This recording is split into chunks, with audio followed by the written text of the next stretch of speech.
Book 3, Chapter 11 of Dune by Frank Herbert is a critical juncture in the narrative arc, blending themes of power, prophecy, and personal transformation against the backdrop of a galactic struggle for control over Arrakis, the source of the universe's most valuable resource, spice melange.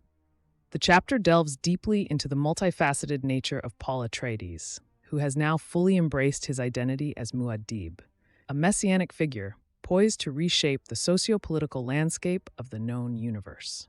The chapter opens with a contemplative epigraph from Princess Irulan, sketching the paradoxical essence of Muad'Dib, warrior and mystic amongst other dichotomies, underscoring his transcendence of mere human confines.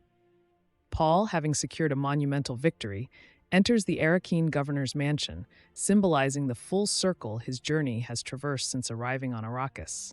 Symbolically, the mansion represents not just political and military triumph, but also a deeper conquest, one of destiny over chance. Paul's first action is to demand the Emperor's surrender through a captured Sardaukar, signaling the shift of power dynamics. Stilgar's news of Beast Rabban's death marks the elimination of a key Harkonnen pawn and further consolidates Paul's position.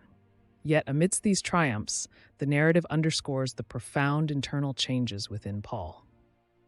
Jessica and Gurney note his hardening attitude, a necessary armor crafted from the tragic wisdom born of countless lives experienced through prescient visions.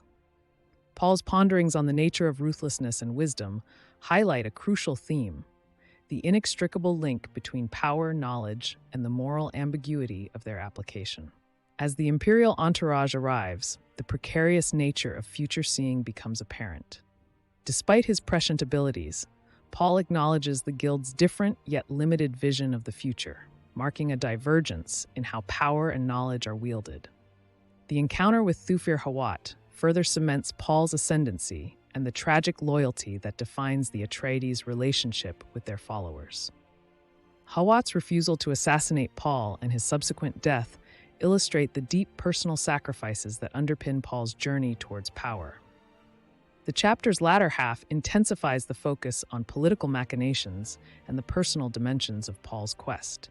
His duel with Feyd-Rautha Harkonnen is not just a climax of a long-standing feud, but also encapsulates Paul's struggle with his own destiny, the unavoidable jihad his leadership will unleash.